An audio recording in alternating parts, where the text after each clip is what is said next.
middle-level employees in IT companies of Gujarat. We welcome Yash as a speaker, as one of the speakers with us, and looking forward to more hearing from you as well. Awesome. Without wasting much of our time, I'll just, Mohita, you're one of the senior most members in the team. I just wanted to understand. HR professionals are using technology to adopt evolving work arrangements, such as, I just wanted to, how can HR professionals use technology to adopt evolving work arrangements within the remote and the hybrid model? Yeah, Mohita.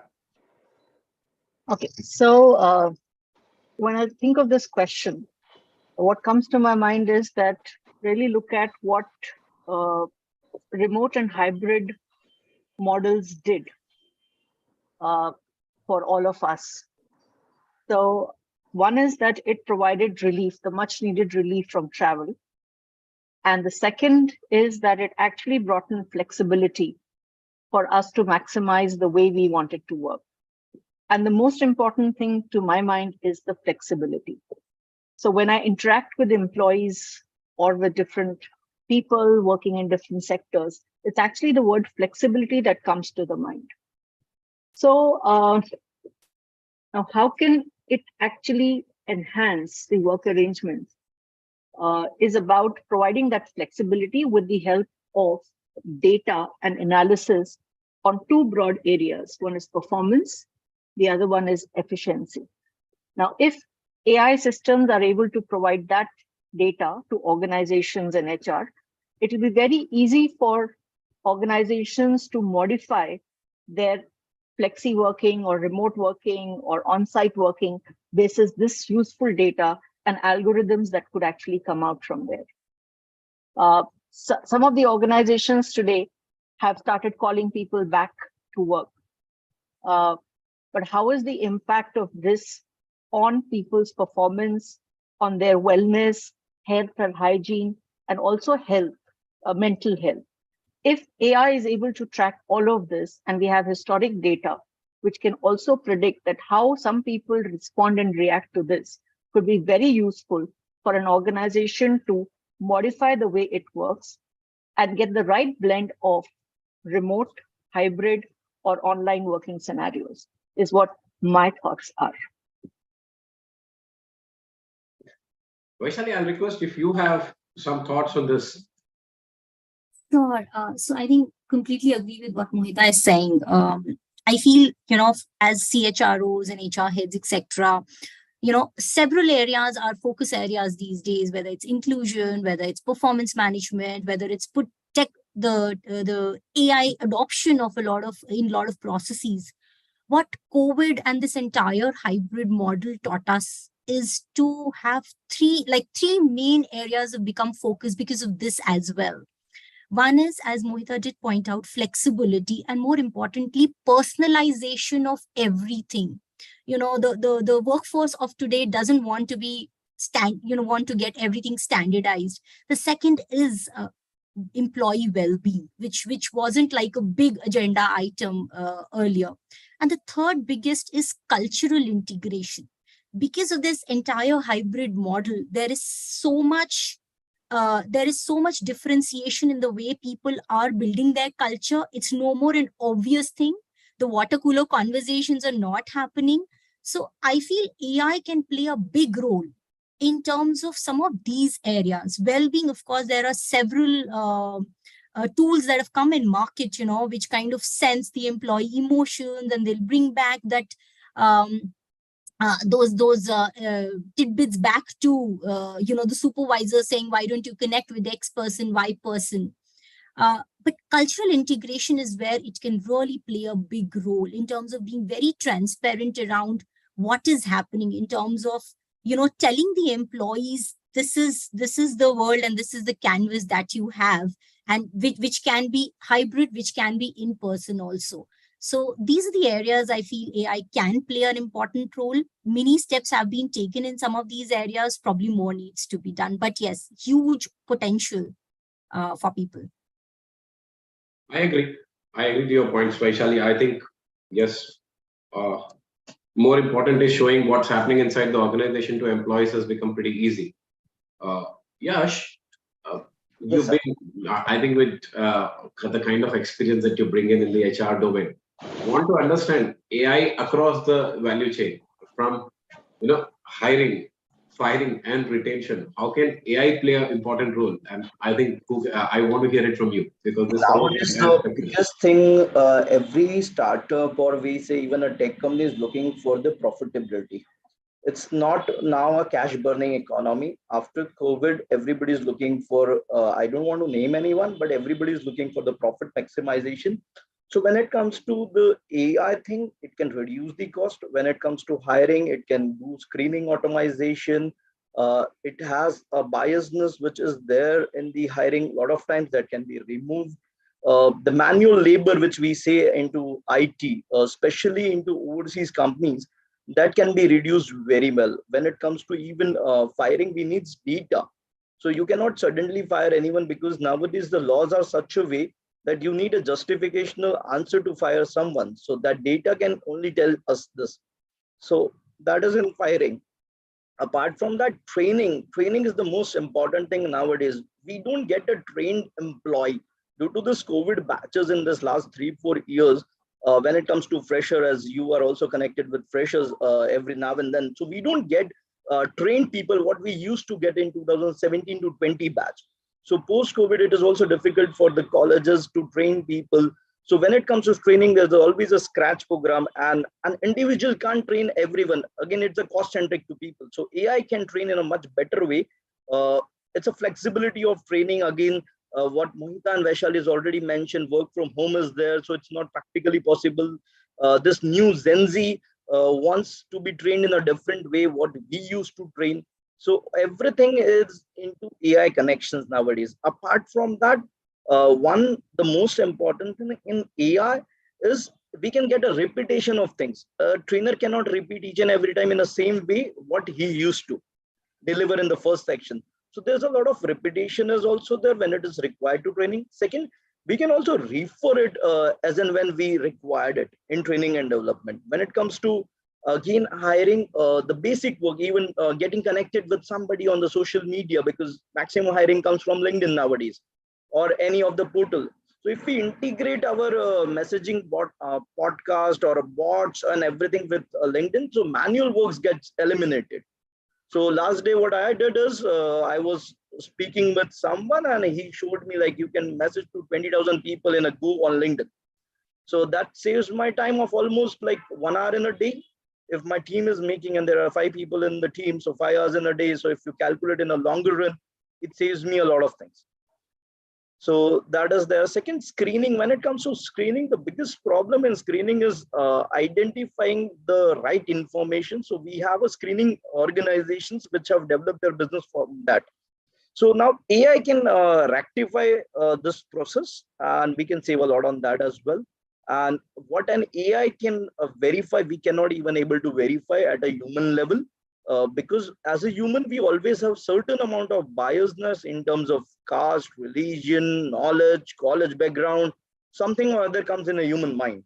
But when a machine is doing something, because it's learned by machine learning algorithm, it will not do that. So AI plays a very vital role in this all small task, even creating an offer letter. Let's say, for example, I have 2,000 people, I have to create an offer letter. By AI, if I put everything in the database, in the SQL and servers, it will automatically generate with a digital signature and it goes away. So the manual work is eliminated. Even a lot of people says a lot of things cannot be done by AI, but the research are going on right now, and within you will see in next 3 years everything will be possible by AI. Good. I think always a. I always believe one thing: what you can think technology can do, and Yeah. what you can't think can easily also be done by technology. And I'm sure you're talking about it. Vaishali, you spoke about some software aspects, cultural integration, and other aspects. I just wanted to understand more how AI can improve workplace diversity and inclusion initiatives. Is that possible through the AI, and how? Okay. So for a very long time, there has been debate around, sexist robots, racist robots, etc. But now people have seen that if used responsibly, the potential is huge. Very straightforward use cases are the advancement in technology, the AI assisted devices for people with disabilities, for women, etc. So that they can be provided reasonable accommodation to be a part of the regular workforce. Yash spoke at length about reducing biases and the unconscious and the subconscious biases. There have been multiple use cases, and there has been a good progress, including your own, Skills Connect as well, in terms of recruitment, job descriptions, interviews, learning, skill development. I think all of this has been widely now being used. The next big stage where these biases can be looked at is the entire piece around performance summaries. So while there has been some progress there, it will be very important from an inclusion standpoint to see things beyond metrics and beyond numbers. Right now we are at a stage where we are looking at goals versus what the person has done and how unbiased can you be. Imagine a situation where my performance summary, what I write in words, versus a Yash's performance summary, what he writes in words, can actually be analyzed by a robo so that it can really be unbiased. Or deployment to projects, or the way my promotion interview is happening versus any other gender's promotion interview is also happening. So some of that is something that can be looked at, especially from reducing biases. One more important area where this entire thing about AI and even Gen AI, etc., can also be looked at is around bringing objectivity and transparency to this entire inclusivity conversation. So a lot of us who've been in the corporate world often hear this, okay, you are a certain gender or you're a certain community, so you will get through this because the company has a target, etc. And we've heard these conversations multiple times in informal chats as well. This is a place where a lot can be bought through AI available tools to go beyond perceptions, to actually show and capture emotions, which can then be looked at from a unbiased data perspective. There are very simple to complex tools. Like I was reading about a tool which just gives you a proper pronunciation of a word, so of somebody's name as well. So I would say AI can really help, of course, in terms of reducing and removing the unconscious, subconscious biases in several aspects of HR, and at the same time bringing much more objectivity and transparency to the larger world in terms of how are you building inclusivity in the work culture? How are you building? How are you capturing those emotions, those data points, those situational behaviors, which can then be converted into reasonable actions. So if done responsibly, I think there is a huge potential, and a lot of companies have started working towards it. Good. Mohita, a question to you. I just want to understand. I think 10 years down the line, will robots and artificial intelligence replace the entire HR domain? Do you think robots will be able to motivate people to? That's a that's a very interesting question, Ranu. And Yash was talking about more and more pieces of HR being taken away by AI, and removing the bias from the entire life cycle of employee. And when I look back in my own career, and I talk to a lot of people who got into HR as a domain area, one thing which troubles most of them is the fact that there is so much of operations and administrative jobs that are there in HR, and you can't really do away with it. As of now, that's the belief. So there is that amount of Excel work, there's amount of talking to people, there is amount of collating data, a lot of manual work that is there. And I think AI and artificial intelligence and robots can definitely take part away the manual or the administrative tasks of HR.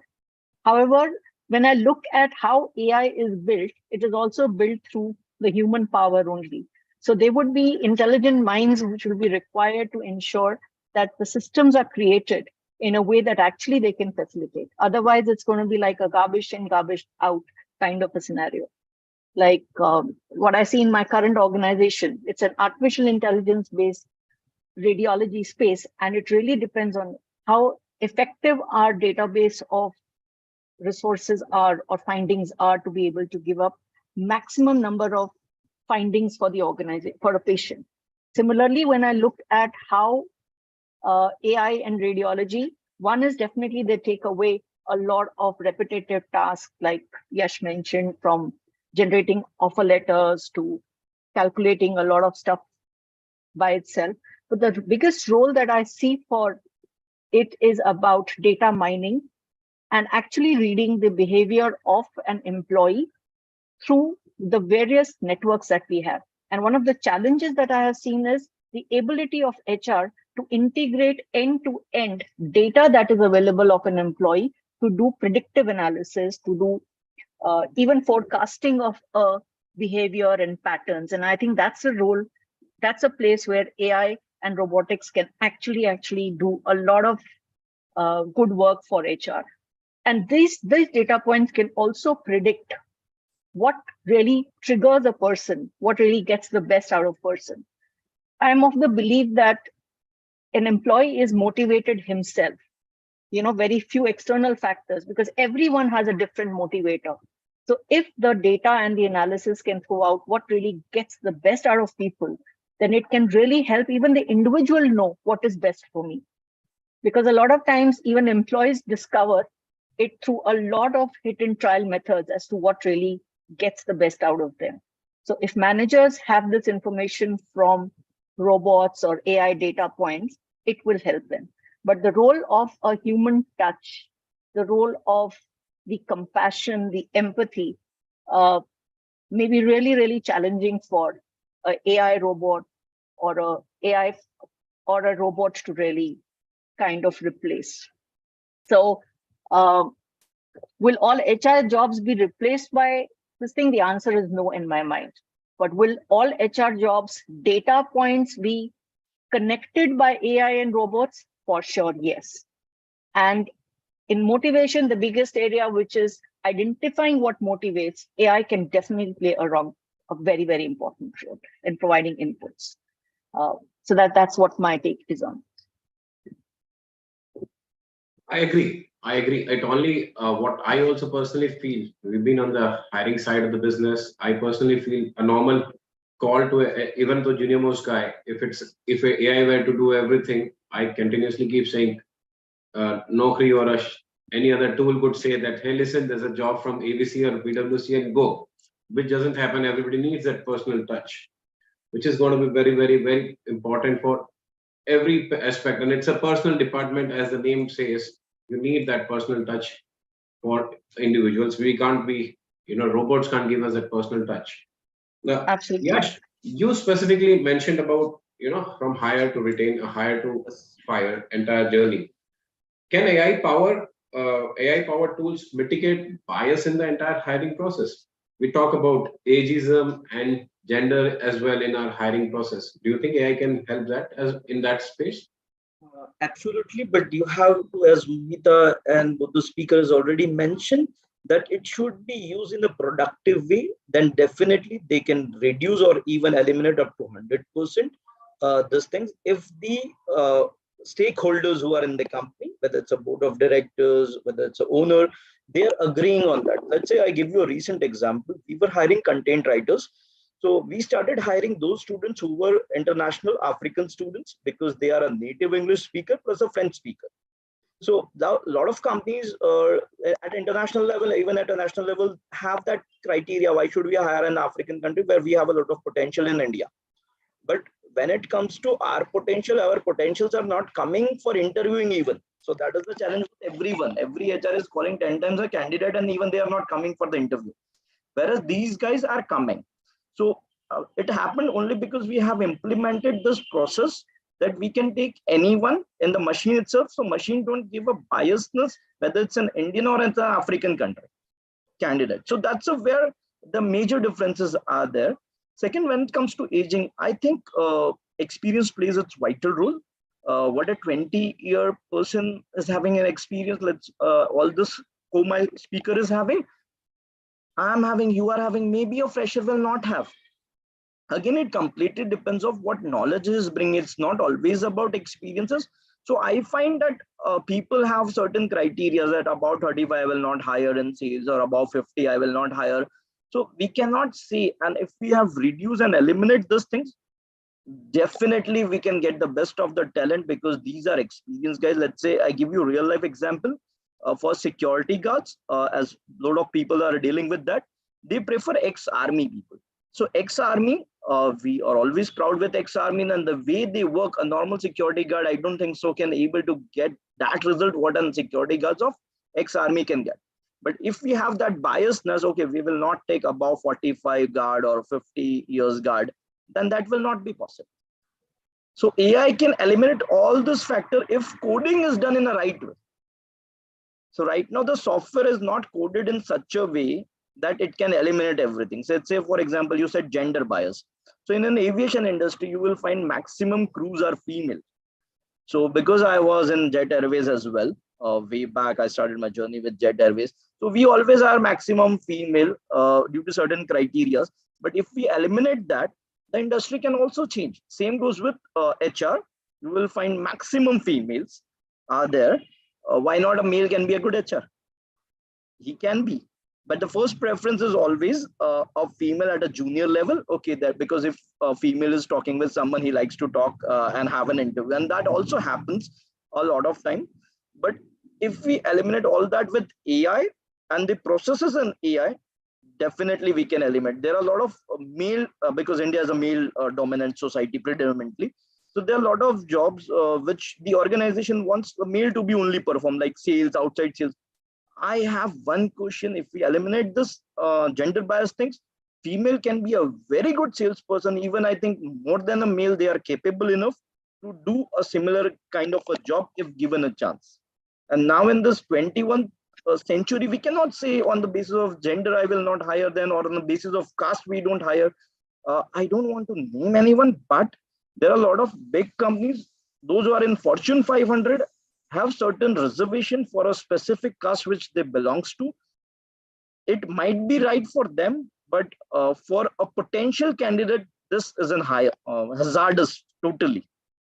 So that should not happen. And this trends are being seen across IIMs as well nowadays. In the recent interviews of my, or recent campus of my in IIM, this were the trends which is being drastically downing the potential of IIMs and IITs. So that should also not happen. So we always have a reservation form in the openings of, because we have to maintain a certain amount of reservation in private limited as well for a certain amount of benefits from the government. So we always ask caste. I eliminated that entire thing. Why you need a caste of a person when you are hiring?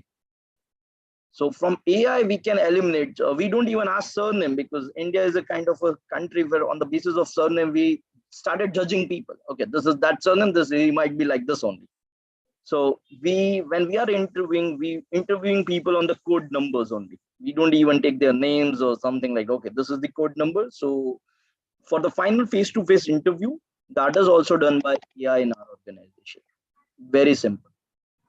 So by the way, yes, just to add, women are seriously catching up on sales. In my own team, the female folks are doing much better than the male folks in terms of doing B2B sales. And your female folks, one of them is Nilka, she which is connected with me, and she is absolutely good in terms of approaching HR, sales guy, everything. Thanks. Over to you, Planu. Yes. Yes, you specifically mentioned about coding, right?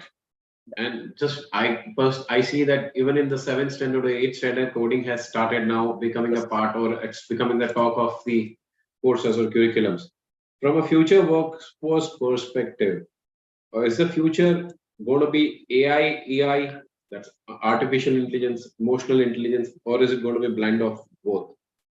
Are the HR ready for this kind of workplaces, or an AI and AI powered HR platform is the need of the hour to streamline the processes from pre-hire to post-retire? Vaishali, if you can, just take this one, and may I want this one from all as well. Sure, Ranu. It's interesting. I was hearing when you were asking Yash, 2 times you said hire to fire and not hire to retire. That's the change. That's the change that has happened, over the last several years.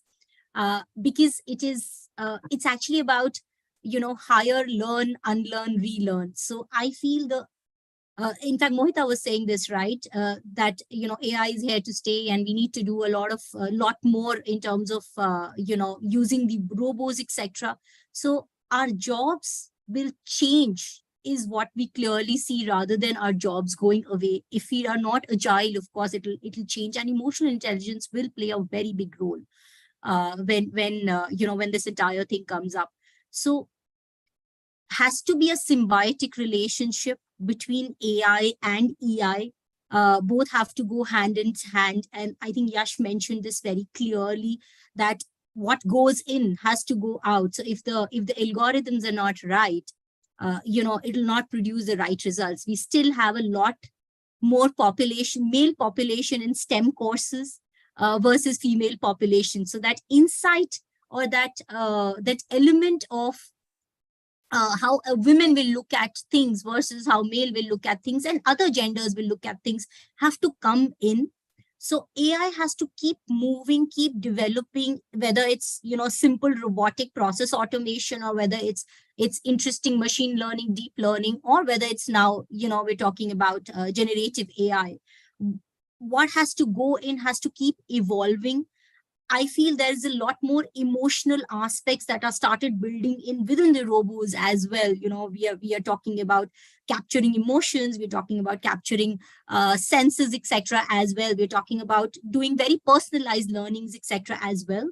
But at the same time, as humans, we need to keep upping our emotional intelligence quotient as well. The way we show compassion, the way we show empathy, the way we motivate our people, and the way we look at coaching our people, in the workplace, will be extremely important. So I would say it's going to be a symbiotic relationship. Both have to go hand in hand. No one beats the other, but we've got to be agile, both in terms of moving ahead with AI and moving ahead with our own, skills in terms of creativity and motivation and empathy. Mohita, your thoughts? Yeah, I agree with what Vishali said. And, when I think of this question, what comes to my mind is like, everything has been evolving, and this is also an evolution. The way I look at AI, EI, I look at robots, these are tools. How do we maximize a tool will really depend on us. And for us to understand what the tool can do for us and how do we use the tool better is going to be very important. I may have a very sophisticated car like a Mercedes, but I don't know how to use it effectively. It's going to be of no use. So as humans, our jobs will evolve, the jobs that we do, and it's best to learn how these tools are going to enable us to up our delivery systems as well. If we continue to using those tools, like someone who doesn't know how to use even, let's say, a small equipment in the kitchen, will continue to misuse it or not get the results. So these tools are definitely going to help us deliver the best if we know how to use it. So it's going to be a blend. It's going to be a blend of technology into our lives, and a lot of relearning and unlearning at our end, and relearning and providing something which produces the best for us. So the handshake between data for people management, people development and growth, some of the skills that whichever organization I have worked with, a people leader, how to really motivate a team, how to get the best out of the team, the employees, how do they really grow themselves. If AI and EI can really help us get insights, then I think as HR, we can really use them in the best possible way to get the maximum potential out for each individual. And that's where it is from my side. You explained it in a very simple words, I'm sure. A tool. And I think, Yash, Yes, the last part from my side, and I just want to understand what is your view on this particular part? I agree with both of my speakers, and I have a similar view, but I also think that as the workforce food in the HR gets like lesser and lesser because of the repetition process is getting less. So the HR will also be taking part in other roles as well. Let's say, for example, I myself is taking roles in project management, QA. So HR needs to relearn, learn, as Vaishali ma'am already mentioned. So that needs to be retrained, relearn every now and then. So HR is not remain only the HR. Now he is combined another role also with the things. So let's say example, a very good HR who is very good at his time in evaluating everything. Now she can be a QA automation, but now she has to learn automation, selenium, jmeter. These are the tools which she needs to learn or he needs to learn. Apart from that, all see, everything changed in evaluation of time. When Mohita has started her career and when I started the career, there's a hell lot of difference.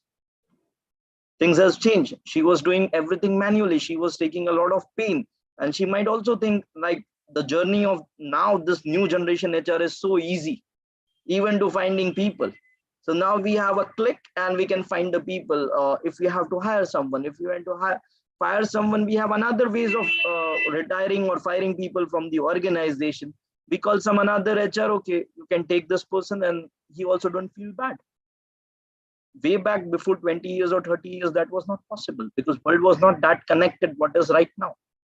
So things has completely changed, and it will change in near future. Post 2024, after this elections, everything will be more automized in terms of lot of things, because in the what do you say, in the models of both the parties, of the major parties in the countries, have these things. So even you see they are trying to eliminate the ticketing system from the platform. So you don't need vendors now for ticketings. You don't need, it's everything online. So they started this journey way back from Passport Seva Kendra, started in 2001. The same comes with HR as well every nowadays. So PF, gratuity, everything is getting online. So every process is getting automized nowadays. I recently see a chatbot system also going to come in PF department. So which we had a stack of files in the PF, it's getting down there. So everything is getting changed nowadays. So that evaluation which Mohita said, we need to adopt the evaluation. If we cannot adopt the evaluation, we will be like dinosaurs and we will be eliminated from this particular jobs. So we have to understand, we have to learn, relearn. We also have to learn a lot of technology which we not learned in our core syllabus. So I started learning coding because I know in very near future I need to learn all those things. So I started learning, okay, let's start from the basic HTML, CSS, Java, let's start from there. And then we can reach up to the height, because now nobody is taking another HR for another technical level of interviews. So they want a person who can take technical and non-technical interviews combined and eliminate the process of another technical managers for taking an interview. So everything is getting changed. Perfect. I think one thing is common, that at least from all my three speakers also, I see some amount of tech knowledge that you guys have, imbibed in yourself. And I could see that when I spoke in the introduction. I'll tell you my experience in my boardroom when I was there in the last organization, the fintech domain. HR, what Mohita, you rightly said, HR definitely played a lot of HR, the quantum of involvement of HR, or we looking up to HR, had started increasing gradually as we moved into the fintech journey from a very traditional kind of a business. We were looking at, we had to take calls on the HR piece and look at a maturity where a person had a lot of knowledge on the new tools that are coming in. New tools were needed right on the talent acquisition front. New tools were needed on the talent management front. Continuous upgradation was needed because the pace at which the market is evolving, the pace at which the technology was evolving, we wanted a person who could understand that and actually bring it into the talent management and on the learning and development side. And it was so important that for almost every meetings that we had, and there was a boardroom meeting, we were discussing, this was the piece. Our company we exited it to a very large player. And that point in time as well, before the exit happened, the kind of evaluation that was done, and the HR also had to play an important role. There was a very proper metrics which they evaluated in terms of what have we done it. So I think it was, from my side, I think I had a wonderful experience in terms of listening to the veterans and the experts from the industry. And I have made a lot of note while you guys were talking to more, and I would like to see the video once again and understand it was so many points. I would pass it on to Sunil. There are a lot of questions from the audience. Sunil, over to you, and let us connect as well once again going forward. Over to you, Sunil. Thanks, Rano. I think it had been a very insightful topic discussion which we have been having, how to fire, how to retire or relearn. Okay, I think it is rightly put by Vaishali. Okay, I think there is a lot of to do in relearn method as well. I have a few very smart questions which have come up. Okay, I will take one by one, and I think you all would be excited to answer them because that is of your interest as well. The first question which comes from is, robots are unlikely to replace HR completely. What are the key skills and qualities that HR practitioners should develop or emphasize to ensure they remain valuable contributors to their organization? Yash, would you like to take that? Yes. So when it comes to the background which I'm coming from, we say nothing is impossible to replace by automation or process, but there are a lot of things like Mohita has already explained that cannot be replaced even by robots or humanoids or anyone. So if I tell you, the repetitive process can be replaced easily by the softwares. Let's say, for example, joining formalities, induction, that can be replaced very easily. But when it comes to innovative ideas which an HR is creating for motivating his team or doing something else, the machines can give just an idea. But when it comes to implementing that idea, humans are required. So if I say, okay, let's take for a very simple example, if I like, let's take up what are the 5 things motivates people. So first comes is money. Second is learning. The third is environment. Fourth is implementation with something else in the organization. And fifth, which I think is the work culture, which has been researched by a lot of researchers, a good researcher. So these are the 5 things are there. But a machine can think beyond this. But when we have to implement it, this is where a human is required or something, because as Vaishali or Mohita has explained very well, machines are also created by humans only at the end of the day. So what we can think, machine cannot think. You can't think a computer is making another computer. Software can make in by another software, but ultimately somebody needs to make that particular first software. True, the algorithm is ultimately made by humans only. Exactly. So, yeah. And you did mention about that PF automation. So we have seen and help people. Okay, I mean, they are able to send message on WhatsApp to the PF office, and they are automatically getting the reply saying what is their contribution for the month or what is their balance in their account, Yes. etc. So this something which was a routine task by an executive or a customer relationship officer has now got automated by machine. Okay, and this has helped people can ask this question even at night. Okay, which previously used to happen during only the office hours. So definitely machines are contributing to the HR process. Okay, and it is taking the mundane tasks ahead. Okay, eliminated, I mean. Exactly. The bots are replacing, there are specific bots in the PF office, which you already mentioned. It's a bot.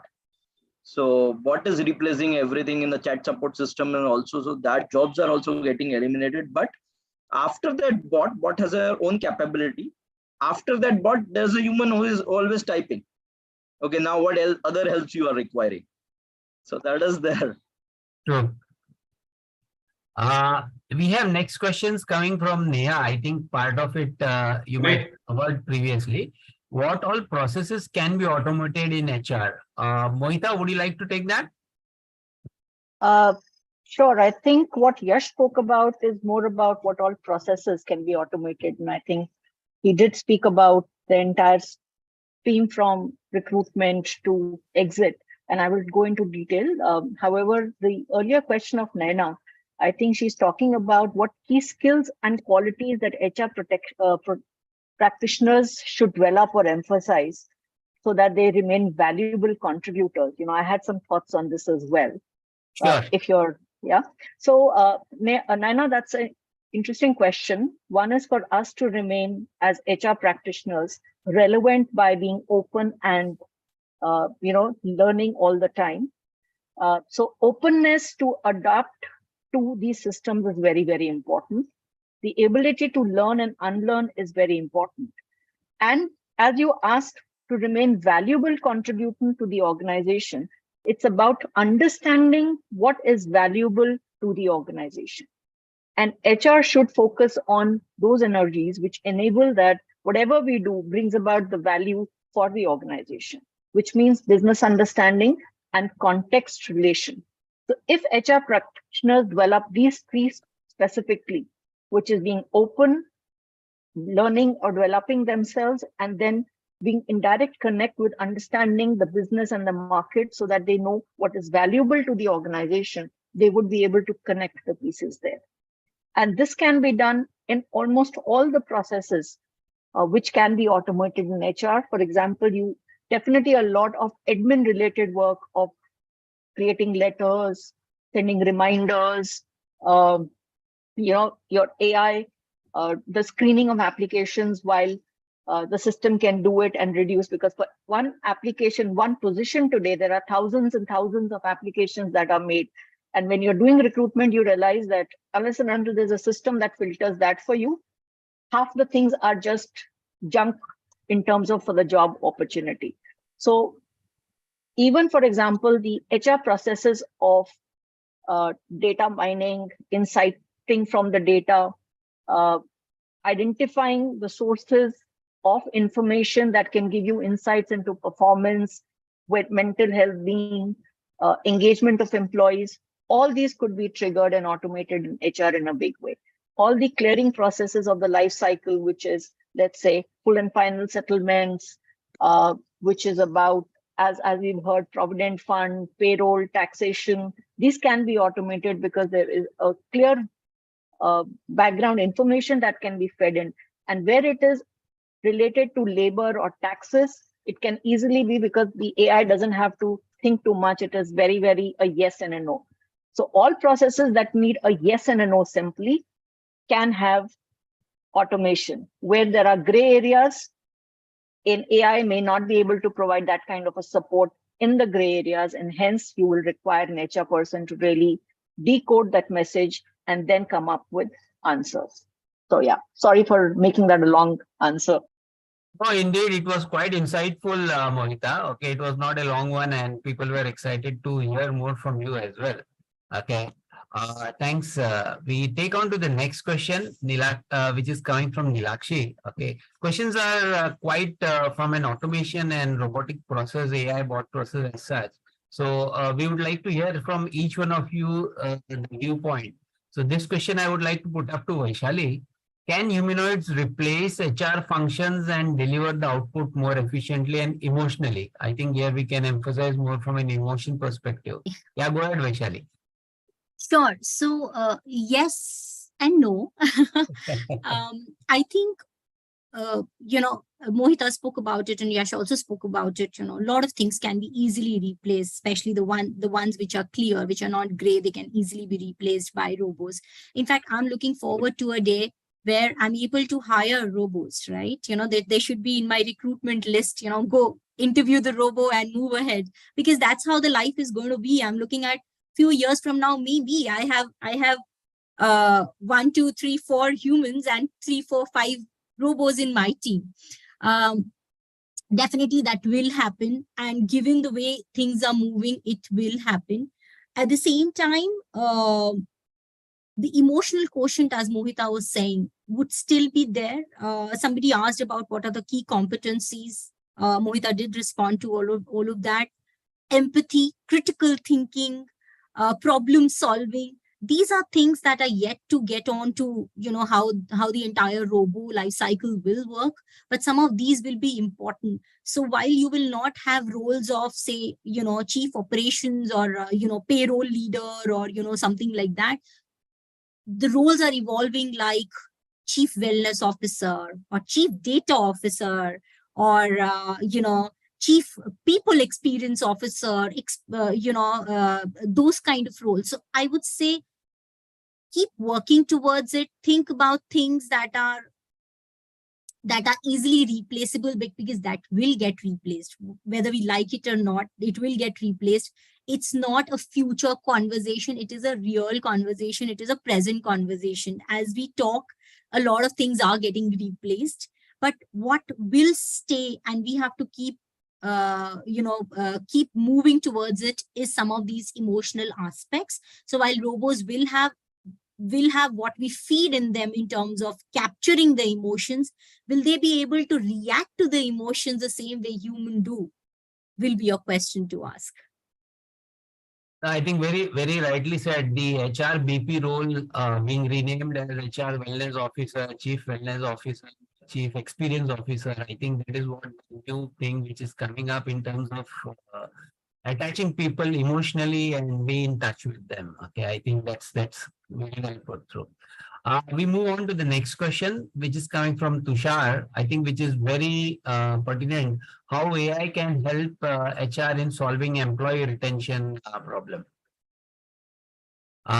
Yash, you would like to take that? Yeah, it's very simple. See, AI works on data.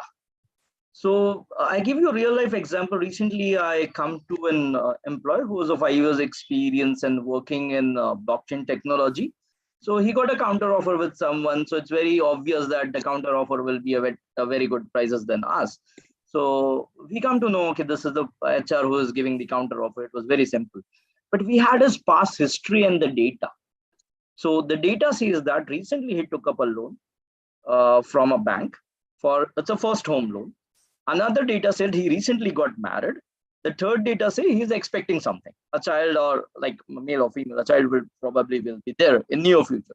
So because of we have a data, so we have a automation system in which there are solutions for this. So AI has given first solution is he will definitely look after money, because no matter where he is working, all this employee retention and everything comes. The first and the foremost for a people at this age, basically for 5-year experience, is the money, because he has a family to feed, he has an expenses to meet. No matter how much good my culture is, he will go for money because he has a EMI to pay. So because we had that data, then we analyzes on that data, okay, what this person can get as a market potential. And we come to know it is our mistake. We had not increased that much salary, what he can easily get in the market. So because of AI, we can able to come to know, because we also had a bias in the mind, okay, this person can get this much only. When the counter offer comes up, we say, okay, that person got this much. So why the HR has not realized previously? So because of this AI, now we realized, okay, this is the market potential of this person. Okay, let's give them this much. If you will not give them, he will switch. And the tendency of switching people, what me, Vaishal and Mohita had way back in our careers has changed. Now people switch off for 40% hike, they will switch. 50% hike, they will switch. They will not, when it comes to culture, which company will say we have a bad culture? Every HR is trying to maintain the culture.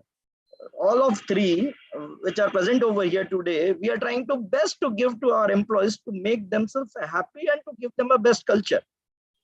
So the culture part is eliminated.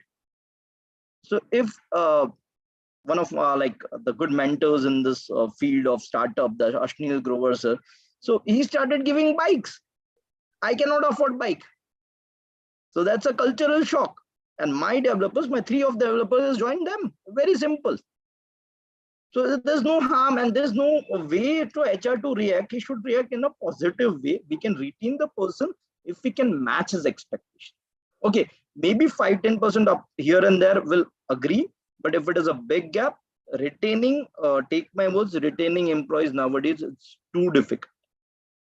Until unless we can able to get near to the counter offer, or we can give something which is different. So one of my employee wanted an overseas opportunity. He was about to leave because another company was giving an overseas opportunity. I given the overseas opportunity. I retain him. Because hiring a new person will again take me to training to him for at least for around 6 to 8 months. He will take 6 months to learn the products.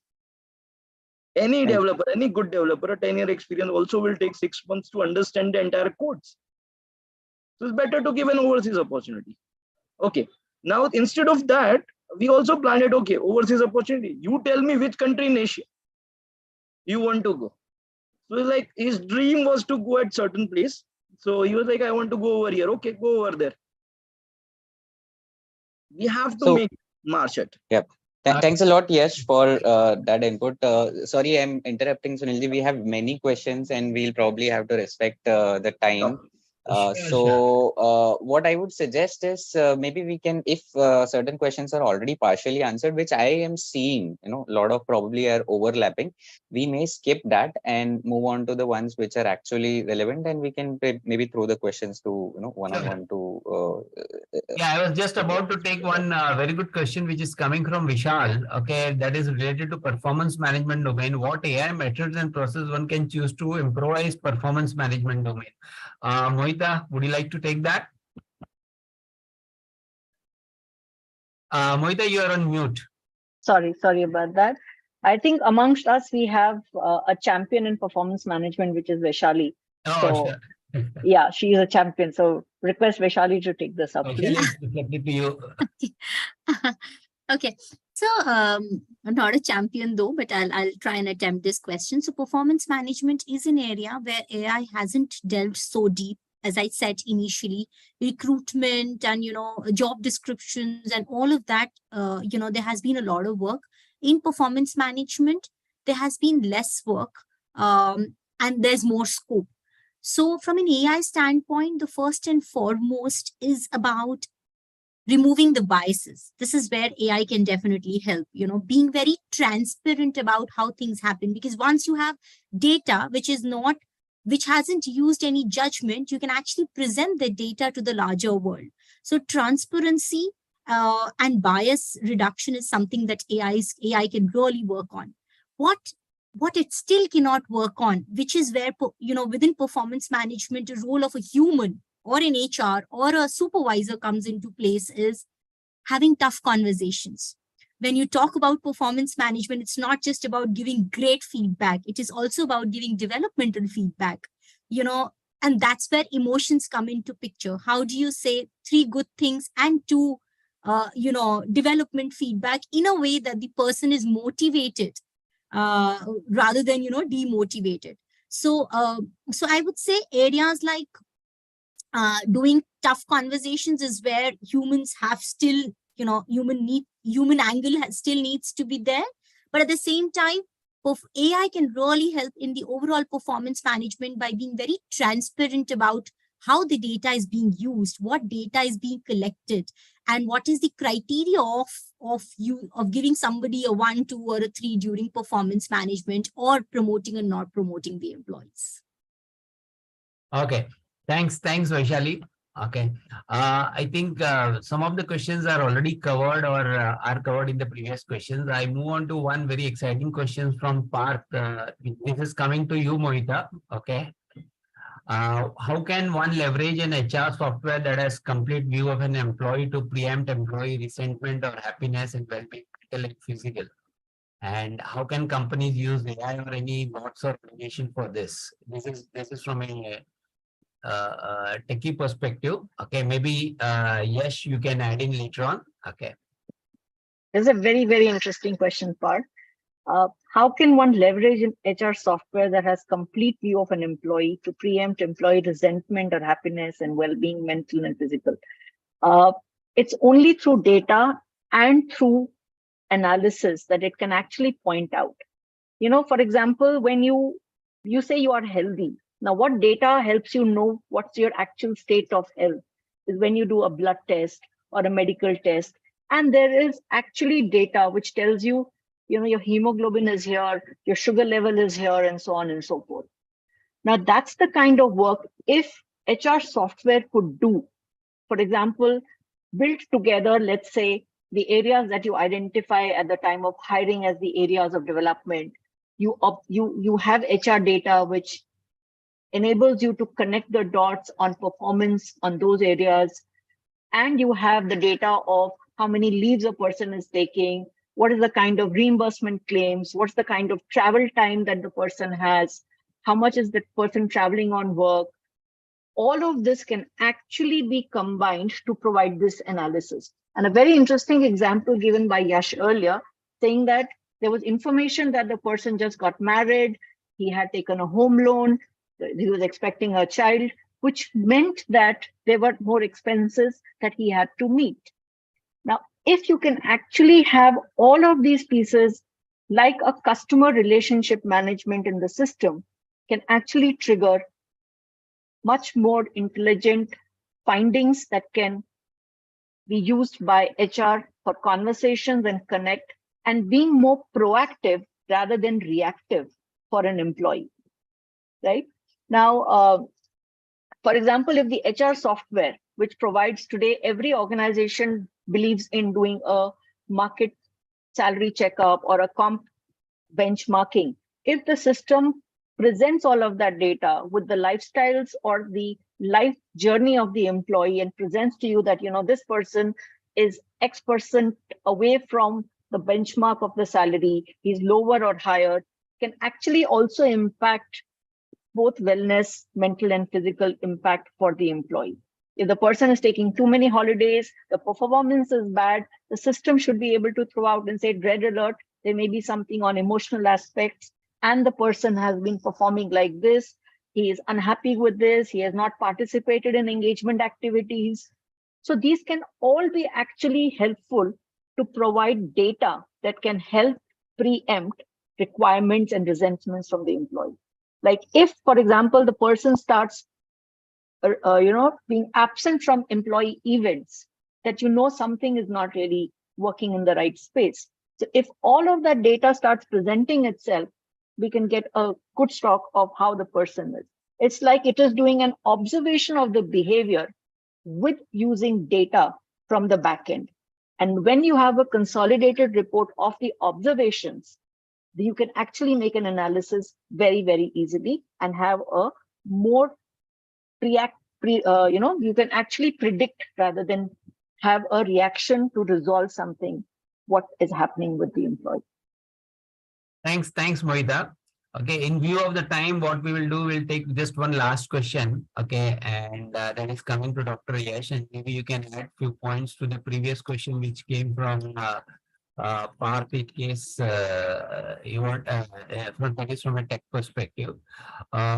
The one last question, which is coming from Nitin, do we genuinely require this technology in a field like HR and other areas where human interaction is essential, or we introducing AI and robots, mainly due to startup race or anything else, potentially creating solutions for problems that didn't exist in the first place? I think that's a nice question. Have we essentially crafted a solution in search of a problem, or we are creating a problem to a solution? Okay. The question is this is one of the questions I will remember for a longer period of time from anyone.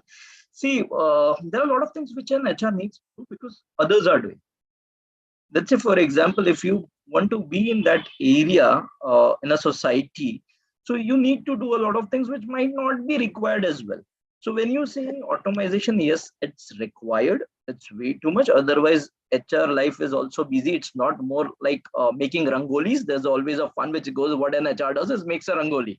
So it's not nowadays making rangoli. Getting with the first question as well, it's a combination of both. We have a bottle which tracks the people how much water they drink in a day. So if a person is in stress, he drink less water. He go more often to the washroom. So we literally do this. So we have around 100 plus employees, then it is possible. If you have 10,000 employees, that is also not possible in the data set as well. So if like Mohita is drinking water, now she feels relaxed. Okay, now this is my last question and I'm going to answer. So this says that she is stress free. If you see her temperature or a body mark or temperature controllant, it says that during this conversation, its graph is high, but now she feels relaxed. Now she will start up an AC and she will be doing relax. So we go up to this much automation, then it is only possible to know about the employee mindset, mind status. As she already mentioned, that if somebody is taking a leave from events, basically in the upcoming days or something like that, in the events and all, he's not participating, definitely there's a red flag for the HR, and the HR, these red flags are coming due to automation. So that's the only reason why we have to do. And second is always now HR BP is more related to cost centric. So when it was only HR, so HR don't have to work on the cost part. Now when it's a business partner, he also has to work on the cost part, budgeting part. So automation eliminates a lot of human needs. So human have a cost which is attached to it, whereas AI doesn't have any cost. One is an implementation cost is there and a server cost. That's it. Very simple. So, and see what happens is, if I don't use an AI, they will come to me 10 times in a month for asking different things. Let's say even for a salary slip. So there is a software like Unova. You can download whatever you want to. Don't come to HR. So HR is free and he can put his potential time in some creative ideas. So that's the only reason why automation is there. And when it comes to creating problems and giving solutions, it's endless. First, you have to create problem, then you solve the problems. You create problem, you solve the problem. This is how the work life works. So if you don't know where the problem lies, so first we have to identify the problems. So that is how it works. Right. Thanks. Can I Thanks. just add?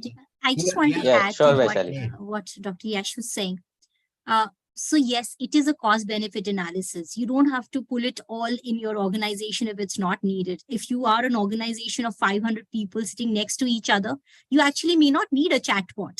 You don't need to invest in a chatbot. So there has to be a balance between what is the benefit of you, because AI is not, like RPA or AI. It's not cheap. It will take its own money, right? So investment is needed. So that cost benefit analysis is very important. And more important, one more important thing that we've not talked about is the data privacy. It's extremely important.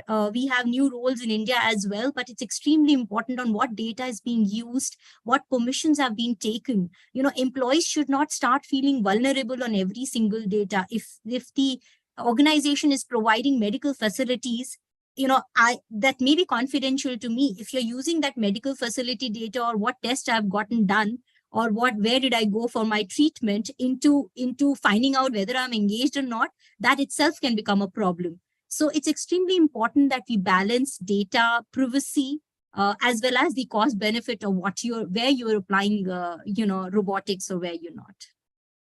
Thanks, Very Vaishali. Thanks, Vaishali, Dr. Yash, Mohita, for patiently answering all the questions. Okay, we have been able to do justice to answering the questions, because we have seen that larger part of the crowd have been able to stick here and hear you out and listen you out. Okay, I think that's a very good part of it. I hand it over to Vicky. Thanks, Sunilji, and thanks a lot, Yash, Vaishali, and Mohita. It was really great to hear your thoughts, especially Vaishali, the last one, data privacy, very important. Though it is, at least in India, I have seen it has been neglected a lot. But maybe after the DPDP Act, this would be one of the key focus. Even from an HR perspective, we probably have a feeling, okay, it is just the data. But now, no, if you go to UAE or the other markets that we have been, working in, so data is probably the new oil. That's what we say. So I'm just summarizing the entire webinar and your thoughts for the audience. We first spoke about the technology piece, the hybrid model, Mohita's inputs on flexibility and data and emotional intelligence. These are the some key areas to focus while you are in a hybrid environment. From Vaishali also, flexibility was another common input that we have gained probably out of it. But personalization and employee well-being, that's also a key focus that probably hybrid has maybe created opportunities around this. Though it has given us relief, but it has also made us realize how much of personalization for each employee is important, and how much of employee well-being is also important these days. It was great to hear Dr. Yash's inputs as well on AI, in how it can be used in various areas, like be it hiring, be it talent development, talent engagement, talent management, and key focus on profitability. That's why we called HR these days as HR business partners. And the future probably, and as and if you're seeing the paradigm shift of HR, earlier it was called a personnel department. Now it is more of a business partner. Going forward, it is going to be a strategic partner as well. And I have seen, or rather, there are many such cases where a CHRO has become a CEO rather than the CFO taking over the CEO position, or the CTO taking over a CEO position. That actually defines how important or how strategic this role is going to become. And of course, when you are in a strategic role, from a company perspective, profitability and overall training becomes really interesting. Thanks a lot, Yash, for putting forward that thoughts. Then of course, we spoke about inclusivity, Vaishali's inputs on bias, and overall capturing emotions and measuring them for getting more analytics out of it. That was really interesting.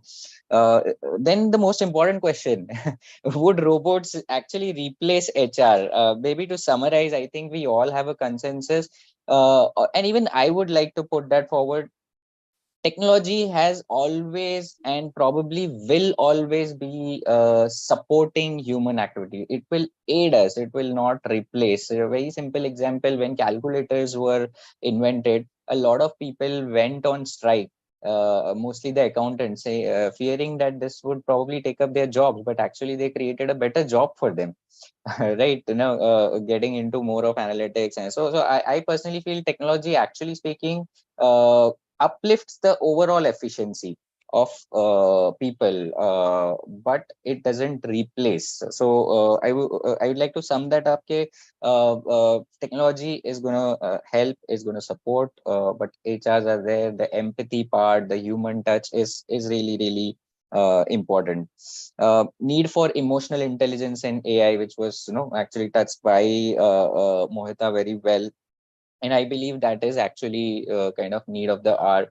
While AI, being an HR tech company, we have seen a lot of technology innovations, and honestly speaking, AI has been a very great one in the last few years. But the sad part, or the drawback about the AI is, it has worked on past data. It has crawled the web. Maybe check Chat GPT. It has crawled the web, which has data of past few years, but cannot actually see on real time data.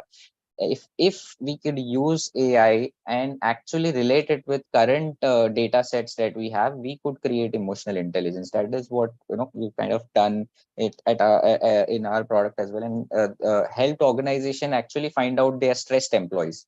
AI will not help you, but EI will. The emotional intelligence will help you find, can help you find stressed employees. Of course, on the different data points, like Dr. Yash had also suggested. Agility, of course, has to be one of the key skills that HR should actually now have. I've actually seen a lot of HR folks resist systems, just probably because there's a fear of a replacement. But we'll have to be agile and adopt to newer and newer technology, so that we can scale and move faster and become, and as I said, move towards the future of HR, which is more strategic, which is more about hybrid, which is more about inclusivity, engagement, and of course skill upliftment. Thanks a lot, everyone, for this interesting session. I would like to thank my the speakers, Vaishali, Dr. Yash, Mohita, for all the thoughts that you have shared, and also being patient to answer the questions. There were many. We could actually just take a few. Maybe I'll request the audiences, if you have more questions, please write to us. We'll pass it on to the speakers, and they connect you guys so that you can take it forward. Thanks a lot, Ranu, for anchoring this, and Sunilji for anchoring the quick Q&A session. And of course, the entire team, Tushar, Nilakshi, etc., who have actually been on the back end for supporting this entire webinar from a tech as well as execution standpoint. Thank you so much. Thank you. Thank you, everyone, and have a good weekend. Thank you. Same to you. Bye-bye. Bye. Thanks, everybody.